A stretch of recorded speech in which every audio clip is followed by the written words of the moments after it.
Hey, welcome to Manalizing. This is where men talk about the kind of stuff that men don't talk about. Put your hard hat on, get ready for a ride. Here we go.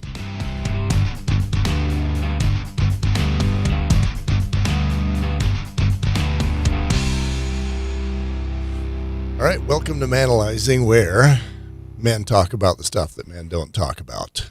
Pele Tautu, you're one of my closest friends, and you just got corralled today. You were here for another reason, and I just grabbed the rope and dragged you in here. No, I think this is great. So let's have the guys get to know you. I believe that it's going to be any age group of guys. I kind of suspect it's going to be more of the 30 to 50 range. And I told you that the suicide rate among men is much higher than for women, and there's a reason for that, and that's something that we're kind of trying to address. Is me and you and everybody else that I've interviewed getting vulnerable and talking about how we all have our demons. So a vulnerable interview, a vulnerable half hour or whatever it is. So let's have everybody get to know you. Who are you, Pele? Well, first of all, I'm a husband to my wonderful wife, a father to my 5 children, a grandfather to my 7 grandkids, and, a friend to you, and just a guy that's trying to contribute. Contribute. Let's talk about that word. What do you mean when you say contribute? No, the world just needs to be a better place, and one person at a time, we need to be better, and so I have control over myself, and so me being good, me being better, me being mindful of others. You say you got control over yourself. I don't believe that. I always thought that I had control over myself till I realized I didn't. In my case, I was lacking, certain. It wasn't testosterone, although I ran into that later. It was thyroid medication, and I found that when I didn't have it, Julie was always telling me that I was angry, and I was like, "Oh, yeah, you're right." My response versus what you did doesn't add up to me being angry. Mm-hmm. So tell me about you being in control of yourself. Well, I think you're right. We all fall short. We all we make mistakes, but setting good boundaries and knowing where the bar needs to be, to know that when you get closer to that bar, people around you feel safer. I grew up in a subculture where aggression and violence, it was part of the protocol. So there were standards set, and the punishment or the consequence, you just got your ass whooped. Let's talk about that, because every man's got his own way that he grows up, but let's talk about yours. What did that look like? Paint that for me, if you would. Okay, so I grew up on the North Shore of Hawaii. Okay. And so Hawaii, mostly Hawaiians. And so missionaries flooded the South Pacific in the 1800s, from America. And so we were indoctrinated. And as a result, a lot of us migrated, just as we have Latinos crossing the southern border. We were aware of what America meant, what it was, what it would mean to us. And so we migrated. And so we have our own subcultures. There's it's built on the pillars of love and respect. Okay. And so we're taught respect, I think, before we're taught given affection. And so when we come to the missionaries, the early missionaries of the Church of Jesus Christ of Latter-day Saints purchased some land on the north shore of Hawaii. Okay. And that land, no one was there. A few people, but a lot of the immigrants that converted to a lot of the Pacific Islanders that converted to the Mormon Church or the Church of Jesus Christ of Latter-day Saints, they migrated to that town. And so when we migrated, we were immigrants. And I don't think we were treated any different than or viewed any different than the immigrants that are just seeking a better life here in America, coming from South America. Of course, there's a lot of other things that are coming across the board that put us at risk, but that's what we were. You were immigrants. So we were. And I talk to my siblings. We talk a lot about the old days and how our parents were treated. And so we were second-rate citizens, particularly Samoans and Tongans. Yeah, how so? Because we were new, we were poor, we couldn't speak the language. And these are our parents, the generation before us. And so we're born in Hawaii, and we recognize early on that we don't quite measure up in a lot of ways. And so we have to assimilate and adapt. And so already coming from a culture where it was strict guidelines and then being put in a situation where we have to assimilate to the Hawaiian culture and the American culture, there was a lot of pressure put on our parents.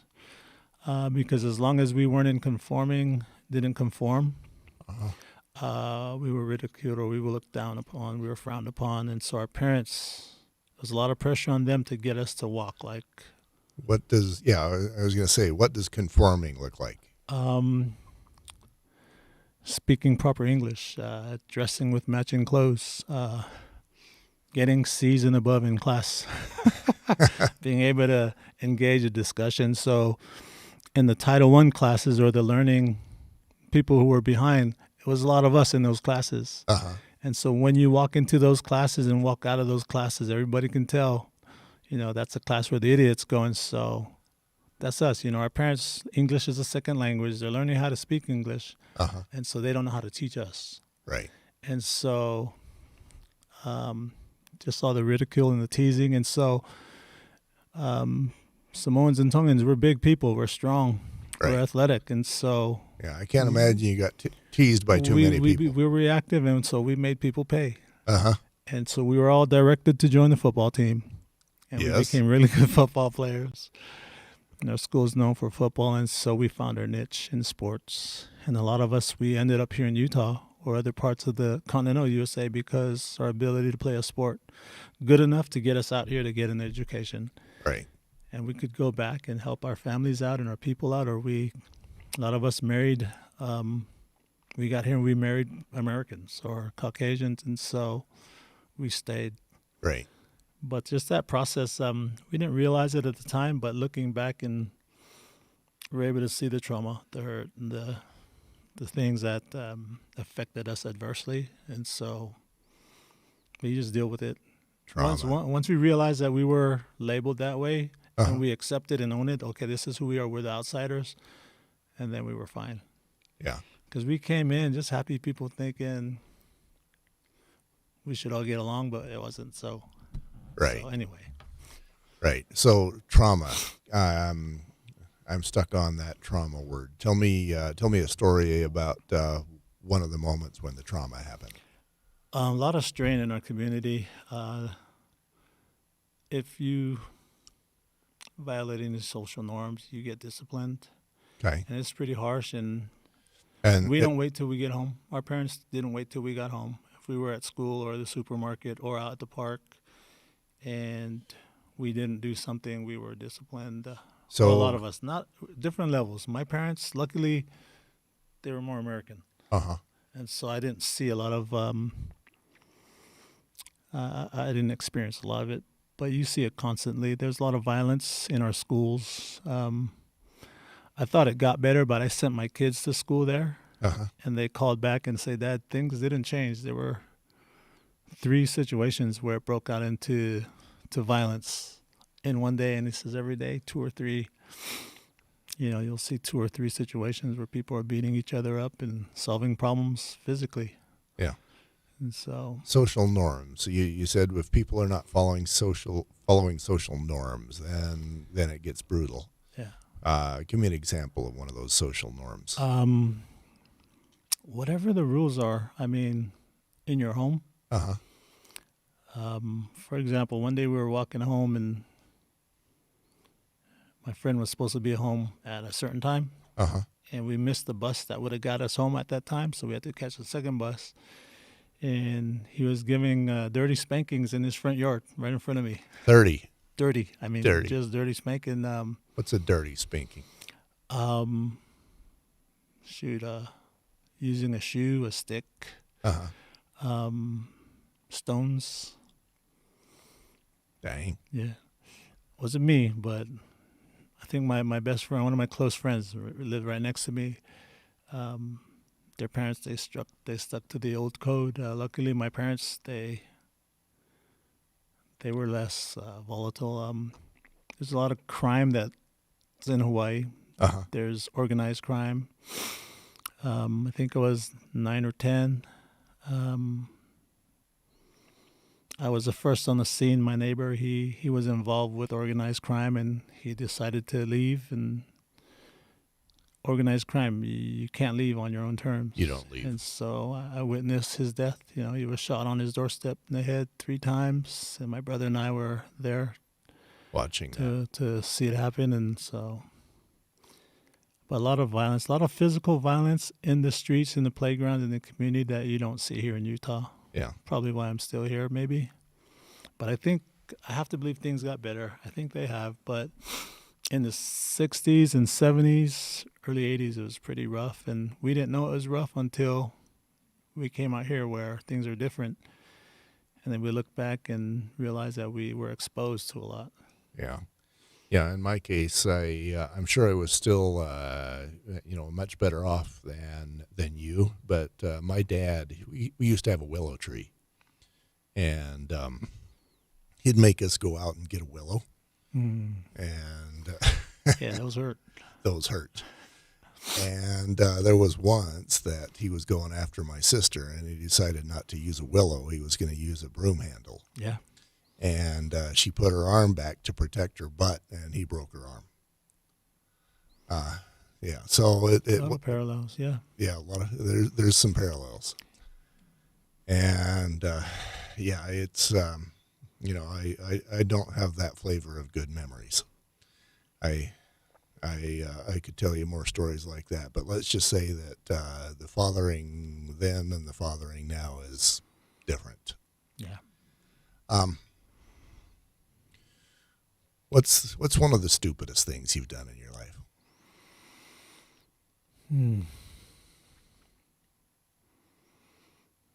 Bullying, probably. Bullying. Fighting. Yeah.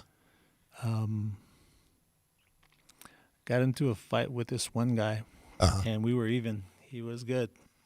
We were both even. And, there's those times where you want to occupy the same space, Uh-huh. and only one of you can. And so I knew he had a hernia. Uh-huh. And for me to win, I had to attack him where his hernia was, and I chose to attack him there. And so I was the victor, Uh-huh. but that was bad form. Yeah, bad form. Bad form, and I knew he knew I knew. What happened next? We stopped and we moved on, but I don't think everything's okay now. I haven't seen him for years, but I think what happened next was I knew that was bad form. Uh-huh. And I just committed, that doesn't happen again. There's no respect in that. Right. There's no honor. And so little things like that, I think I was a knucklehead when I was younger. Well, you were the only one that was a knucklehead. And so looking back, I felt bad. I remember apologizing at my graduation from high school to a lot of guys. Mm-hmm. And so that I realized probably wasn't as good as a person as I could have been. And so I think that kept me humble since, Right. is, I probably should be a better person. And I know I have a lot of work to do, but not too serious. I grew up in a little town, and, I grew up with the popular boys, and it got to a point where drugs and alcohol was introduced to the friend group, and I decided to withdraw from that friend group, and that was social suicide, because they all felt judged by me, and I didn't mean to judge them. I just had a loyalty to someone else, my parents, I knew their expectations. I loved my parents, even though it's kind of harsh, but my loyalties were there. Yeah. So, And how did that turn out for you? it was okay. We're all friends now, but when we were young, I felt like I probably made a mistake socially. Yeah, when you're That I 16, regret. 17, you think Yeah. the entire world is hinged around that Yeah. particular week. They're all good guys, though. Yeah. So, Well, hey, you maintained their respect, sounds like. hopefully. Yeah. Okay. Talk to me about what your man card means to you. What are the corners of the man card? The pillars, the corners. Yeah. There has to be loyalty, accountability. I got married and I had 5 kids. Uh-huh. I had no plan, had no education, no marketable skills except for the ability to play a sport. Right. And I wasn't even that great at it, just good enough, right? Right. And so I get married to my wife, and before I know it, I'm ill-equipped to provide for the needs of my wife to the standard that she's used to. She grew up here. Uh-huh. Her dad was a successful businessman for a while. Uh-huh. And I couldn't provide that standard, but my wife, she devoted herself to me, and she said, it doesn't matter what we have as long as we're happy. And so my kids, I just burned the candle on both ends, did whatever I could to make sure they got all their needs met. But I think for me, providing and being responsible for the people that you love, your kids, and your family. And then also your loyalty to the people that created you. Your parents, they raised you in a certain way, and so to show my respects to them, Mm-hmm. I try to live my life in a way that they would feel happy. And so to me, that's the most important part. And if you can't provide for the needs of your kids, then you sacrifice everything you can to make sure they get it. There's old cycles that we've all experienced. And the negative cycles that kind of contribute to your vices, your job as the man is to make sure those negative cycles don't live past you. So you do the best you can to make sure that your children don't repeat that cycle. Right. And so, Tell me about a couple of the negative cycles. for me, just culturally, anger wasn't something that we put in check. Uh-huh. Anger was a value. A value. Aggression was a value. Your ability to protect yourself and win in combat, basically. Or in a sport, Uh-huh. the competitive arena. We went into football games. It wasn't just a game for us. We were going to literally kill you and eat your flesh. That's a mindset. Right. Everybody say we're amazing football players or whatever, but we went in with one goal in mind, is that was to destroy you. Right. And to this date, that little high school on the North Shore, it's probably a 1A size high school, very small, but they play like a 6A team. They're constantly putting athletes in them, but it's because we've instilled that level of play. But that's on the surface. They see we produce great athletes, but underneath the surface, back in our time, it was just war. And so that mentality and mindset doesn't go away. And so when I came here to Utah and got married, that was my mindset as a dad. And I didn't have a community to validate that mindset. Oh, yeah. I lived here, so I was the only one amongst all these here in the Utah Uh-huh. that had that mindset, or maybe a few other Polynesians. All those South Pacific Islanders, we had that mindset, but there was no reinforcers for our kids. And so I had to break that cycle. I had to change everything about me to salvage my family. So, yeah, all the rules, all the things that everybody just accepted as being true and nobody argued, all of a sudden you move here and It's illegal. It's illegal. It's wrong. It's bad form, all of it. Yeah. And so my wife, when it came to the surface, we realized, we have a problem here. Pele, you need counseling. I said, okay, I'll go get counseling. And I told her, but you need to give me time. We're talking 24 years of programming. I was conditioned this way. It's not going to go away overnight, so you need to give me time. I'll work on it. And I promise you, if you just stay with me, at some point I'll get it. We've been married for 30 years, going on 31, and I've been making just enough effort to make the cut. But you know what? I think what did the trick was my kids and my wife saw me trying. They just saw me trying. Even though I fell flat on my face over the years, they just said, you know what? And to them, it was honorable. And so my family's still intact. And the damages that may have occurred as a result of that, and I work in the therapeutic industry. And so I worked with a team of therapists for years, and it took me working in that environment alongside amazing therapists for me to piece everything together, for me to understand what I had to do, because I was teaching and working with kids that came from the same situation here in America, really sad situations. And as I helped them work through their stuff and I could relate to it, I was a witness, firsthand witness of what the therapeutic process was for them to overcome and heal and move on. And so it took me years of working alongside therapists so maybe to overcome my own obstacles. Your choice of profession was perhaps a gift from God in giving you those lessons for yourself as well. Yeah, it's a blessing. I didn't know why I was there, but now looking back, I don't think I would have gotten to where I'm now without going through that process.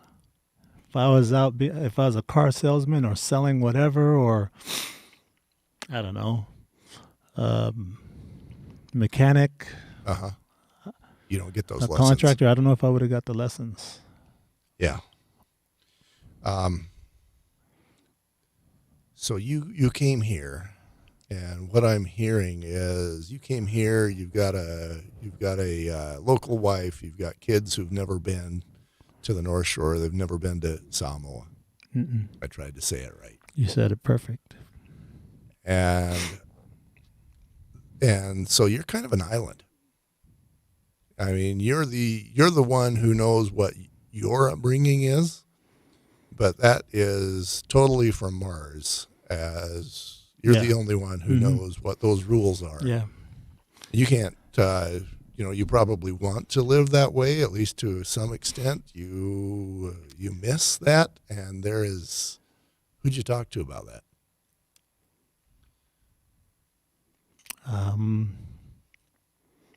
The therapists. No, but I have friends. We don't see each other very often, but when we're together, this is the stuff we talk about. Our circles are very vulnerable. When you see a group of Polynesian men getting together, there'll be a bow in the middle of the room with a drink, kava.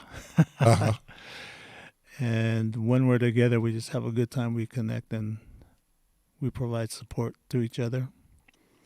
So you actually go there. You can talk about how you're an island. Yeah, well, that's there, but I haven't been going for a while. I've been gone for years. I mean, my friends, they still get together in the valley. I just haven't been for a while, so I'm kind of isolated. And in the valley, what does that mean? In Utah County, or even Salt Lake County. And there's a lot of us here. We're scattered throughout that valley, and when we're together, it's like we're never apart. Right. Yeah. And so, but we know we're there we know that we're not alone. That's the one thing about our community is we may not see each other or talk to each other every day, but we all know what we've been through, and we know we can always reach out because and get support. You're among other people who know that they have that they've moved away from a set of rules and a lifestyle and a way of living and a way of being. And they come here to their islands, but at least they can get together and talk. Yeah. Are these people that you can also talk to about, let's say that you have a drinking problem? Yeah. Yeah. You come as you are in our circle. Uh-huh. There's no exclusion. The only exclusion that exists is if you exclude yourself from the group, and then to an extent, I've done that. And one, my wife's Caucasian. Uh-huh. She has different expectations. And so she's priority one, and so I adapt my life to allow her to feel good about us and our family. That's what we all do, from my point of view, from the interviews that I've done, is we give up our lives, our friends, our everything, and make the wife and the kids happy. And then we wake up one day and we go, man, I've got nobody. Nothing and nobody. Yeah, I think I agree. And for me, I'm the only Samoan in my family. Uh-huh. My wife's not Samoan. Right. My kids aren't Samoan. Well, they're half Samoan. Right. But they were born and raised and conditioned here in Utah. They were raised American. They're raised American, and so in that respect, it's very lonely. Right. In my world, because the way I think, the way I do things, yes. Anyway, I know my kids and my wife love me, and they're always around me, but it's kind of lonely when you, at least the Samoan in me. Let's take that lonely Samoan. Where are you at when you're in that place, and what are you doing? I just focus my energy on my work. We've been getting a little more active. Like I told you earlier, I got a nice little bike, a road bike, and I bike. I'm not a biker. Those guys are the real deal, but I do bike. And I just make sure I fill my cup and doing the things. You don't have to. You can do things that you have control over to take care of yourself. Higher power stuff. Right. Those things, every day, mana only lasts one day. And so every day it's a game of percentages. Out of 7 days a week, you probably want to at least hit the mark 4 days out of the week. Hit the mark. Yeah, hit the mark being not being the lonely guy. Is that or just not being defeated. Right. Or being victim, or if you just being negative. I'm not saying I'm never negative or a downer, but right, more often than not. So let's take one of those moments. You're feeling lonely, and this is justifiable. It's sane. You're not going to go to your wife. You're not going to say, I'm lonely. She doesn't understand, probably doesn't want to hear it. You're not going to go to your kids. You're not going to go to another woman. Yeah. Who's left? So for me, I don't know if this is odd, but I pour everything I have into my clients. Okay. So somebody's life is always worse than yours. And the people I work with, the families I work with, their lives suck a little bit more or a lot more. And so I find myself giving of myself where I can. Giving of myself where I can it's what's worked for me. Right. So would it be fair to say that you shove it down, or do you just shove it out of the way? I resolve it in different ways, whether it's a bike ride. Every now and then I'll get to talk like you and I are talking right now. Right. We talk every now and then, and we have good conversations. We just came back from a trip down to southern Utah, things like that. Right. And so the rest of the time you just have to have stamina. Self-betrayal is something I used to teach a lot. And that's the first obstacle everybody has to overcome. And in this case, does self-betrayal basically mean I feel lonely and I'm not going to talk to anybody about it, and I'm not going to acknowledge it or deal with it? No. Well, yeah. Self-betrayal is when you betray your own conscience. Right. To the least degree. And so a lot of the kids I teach, the first obstacle they have to overcome is self-betraying thoughts about themselves, attitudes, Right. behaviors, actions. And so that's the same with you and I. I find it ironic that as men, we like to think, I'm a man, I'm tough, I can handle anything. If there's a problem, I'll solve it. And we think we can do that with everybody. The wife comes to us with a problem, we'll solve it. The kids come to us with a problem, we'll solve it. The coworkers will solve it. You come to yourself with a thing like I'm lonely, and I don't know the difference between shoving it down and pushing it out of the way. It might be the same thing, but we don't solve it. We just push it around. Yeah, we just swallow it, digest it. And then it comes out badly. Yeah. And then, sometimes you're only lonely for a little while. Uh-huh. Might not be that long. And then I think that's something we have to overcome. Being able to tell our wife, I need some time. Uh-huh. That's hard for me to do, but that's the advice I got. You know what? If you're not feeling like your wife's there for you, you need to communicate that to her. And that's what Julia said to me 1,000 times. And I'm going, oh, wow, you're right. And we stink at it. We suck. We suck bad. No, but you know what? It's a game of percentages, and I think if you get it right more often than not, you always put yourself in a good position. And so it's maybe not perfect all the time, but it's good enough. And that's okay. Doesn't have to be perfect. Yeah, and so, it's funny because our wives are very ambitious and independent. Right. And one thing I know is those aren't the most attractive qualities to men. An ambitious and a independent woman. That's not really attractive to men in general across the board. Right. And so that's where I would feel lonely, is when she's so caught up in a great cause. Uh-huh. I don't question the cause, anything else. I just question your position, how that energy and time and effort affects my business. Right. And so that's the hard thing that we have to, and McKay, we talk about that. And she's very witty and sharp, and so I got to be careful. I got to come in prepared, or else she'll devour me, But, yeah, and so in some situations, I think we have to man up. And man up means what in this situation? Don't cry about it. Just handle it, bear it, and trust that everything's going to be fine. You might have to go without for a little while. And for us growing up, where we grew up, that was kind of what we were. We grew up knowing that we would have to go without. Uh-huh. And so if I could do it then, you can still do it. I can do it now. And if I'm going to cry about it and moan about it, that's contrary to what our man card. It's not on our man card to do that. But speaking out for our needs is probably something we could do better.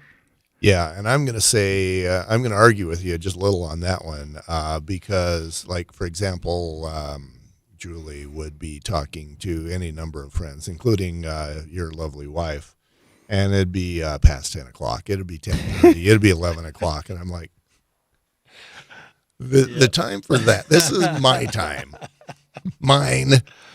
And so, I came out and told her, I said, look, this is not something I'm going to bear any longer. I've borne it, and I'm not doing that anymore, and it's important to me. Yeah. I don't want to be third place for you after 10 p.m. But here we are, and so the bottom line as the men, we have to make it work, and so I think being supportive of our wives, and it's just a different dynamic. Right. Altogether. Well, I guess what I'm learning is that we can bear it, but it's kind of like breathing. In another conversation with another man, maybe he'll tell me, look, there's no sex, or maybe there's sex once a month, and I'm bearing it. Or, we're roommates and we're not a marriage, and I'm bearing it. Or maybe I'm the daddy ATM, and they ask me for money, and then they basically signal that I need to go away, and so I do that and I bear it. I'm saying no. No, I'm saying, if you need more sex, if you need more contact with your family, if you need to be not teammates with your wife, bearing it is what we do, is what we need to not do. And Julie's taught me this lesson a number of times, where I finally blow up and come at her and say, it sucks. And she goes, well, why didn't you tell me? And I go, yeah, why didn't I tell you?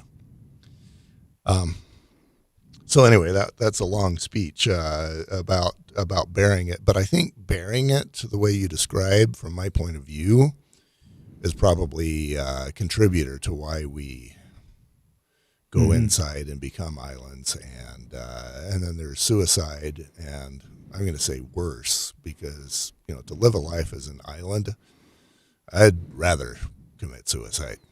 Yeah. Well, if you live on an island long term, that's a problem. Yeah. I don't know that I'm always on an island. Uh-huh. Maybe sometimes I'm on an island for a little while. Uh-huh. And then I'm not on an island anymore. I think for me, my kids have all grown. I have one left. And that was a hard transition, going from a father of 5 to a father of one who's a 17-year-old teenager. Uh-huh. She's awesome. She doesn't really need that. She's got her circles. And so me taking ownership of my life and providing for the needs of my wife and my daughter, wherever they need it, that's kind of where I fit in. Sometimes I do bear things. The intimacy thing, yeah, that's something I can relate to. Uh-huh. I'm definitely not in my prime anymore. Yeah. But balancing those things out, that's probably where I'm at right now. I'm not complaining, I'm not hurt, but could things be better? Yeah. Yeah. There's those strains, financial strain. Our finances have changed a little bit recently. A good chunk of income with a couple of different streams. Uh-huh. We'll have to address, and so that's going to create more stress. I think finances is the number one reason for divorce, if I'm not mistaken. Yeah, I believe that's true. And so we have to address that in the coming months. How are we going to compensate for what we've lost? So you've told me before that your man card is pink. What are you talking about? What does that mean? I can't remember when I said that. I don't know if I was saying that in jest, but if like I said earlier, if I'm not taking care of my responsibilities to my wife, to my kids, to my work, then yeah, that man card might have pink dots on it. Right. But part of the man card is me taking care of me first. Right. And so I think over the last year or so, I've made great strides in that. And part of it is just being associated with good men like yourself and the circle of friends we have. But just the action phase. As we get older, we hang the sneakers. And looking back over the past 30 years of my life, I think that was the biggest mistake I did, was hang the sneakers. Not being active anymore. I gained I think I got up to about 320 pounds. I was idle. Uh-huh. I just thought, okay, that chapter is done. I need to move on and just be a dad. And all of my energy went to my wife and my kids. All of it. Right. At the expense of my own well-being. Right. And so finally I decided, you know what, I made a big mistake. And so I've lost a lot of the weight. Still have to work on my health, but just me and my relationship with myself is where I think I'm able to make the difference, Garth. What was the lowest part of your life? And the follow-on question, I'm going to give you that right now. What did you learn from it? I think the lowest was when I realized I couldn't provide for my wife and kids to the standard that I thought I could, that I felt my wife and kids needed. And so I felt like I was embarrassed, actually, because I think I left the islands coming to America, continental America, with these big dreams, um, in sport as well. Uh-huh. But then looking back, I realized only in hindsight can some of us see this. Some of us are more gifted than others. Right. And all the athletes I played with, they were very gifted. They should have gone far. I wasn't one of those guys. I had talent, I had the ability. I just didn't work hard enough. And I didn't realize I didn't work hard enough until the opportunity came, and I didn't perform to the standard I thought I could. Right. And then it all came flashing into my head. I said, you didn't work hard enough. But I didn't know I wasn't working hard enough. And so that chapter closed, and then I just went into labor and started working odd jobs to provide for my wife. And so there's that humility. I'm going to change the question from what did you learn to how did it serve you to go through that? I realized that it wasn't about me anymore. And my pride factor, my man card didn't matter anymore. The only thing that mattered was my wife and my 5 kids getting everything they needed. And so I just did anything I could, regardless of what it was.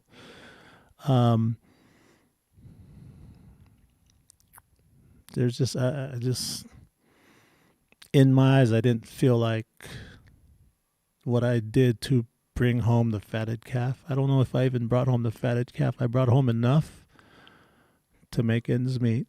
Right. And it was humbling. It was super humbling. And so I ended up working in the mental health industry, and I thought, you know what? Every kid that I work with, he cannot repeat my story. Right. There's no way I'm going to let anybody that crosses my path repeat my life experience, because it sucked. I mean, that's how I feel about it. But you talk to my wife and my kids, they're happy. They had everything they needed. They have the character. They have the intelligence. They have wings. They can fly and achieve everything they feel they can. I just wasn't able to do that. It's like Moses leading the Israelites out of Egypt, only to find out he can't go into the promised land. You're Moses, man. That's what it feels like, right? But it didn't matter, because I knew I was going to break some cycles. And so I think I did that with my kids. I think you just asked or answered this last question that I'm going to ask, but I'm going to go over I'm going to ask that last question in another way, so you can answer it again. How was your lowest moment a gift from God to you? That's a good question. No, I just found purpose. It doesn't matter what our path is. I think what I failed to realize is God is in the details more than I ever imagined he was, in every detail. God has access to us, our past, present, and future at all times. Omnipresent, right? Right. And so he was the one that showed me that it doesn't matter what your path is, he's going to work his magic in your life.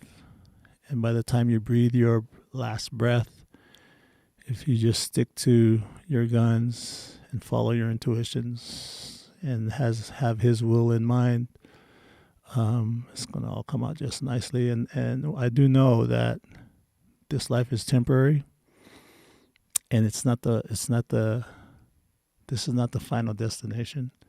This is a testing phase. All the struggles we have as men, it's by design. And at whatever level we achieve, it's going to be valuable. We'll be men after we die, and we're going to learn from this life experience. And the cool thing about it is we'll process all of it together with the master in our midst, you know. And so I think having hope that there's more, and that this life is temporary, and that, you know, there is a higher power, and that God's in the details, and we have a Savior, which with each passing year, that becomes more and more evident. And so it allows me to get through hard times. And I think a lot of it is we get wiser over time, and so we avoid a lot of the difficult things. A lot of the people I deal with, they haven't figured things out yet. They've been in this cycle of dysfunction, toxic relationships that they never really learned the reality that the joy that we hear about in heaven when we die, that wasn't the plan. That's not the plan. And so like your podcast right now, it's talking about what we can do to experience the joys today, right here and now. Heaven's not in the future, it's now. And so I think we've all experienced glimpses of that. And throughout every day, I think there's moments where we can experience it. And so as far as my life, it may not be honorable to man in the eyes of men, but between me and my higher power, I'm a freaking rock star.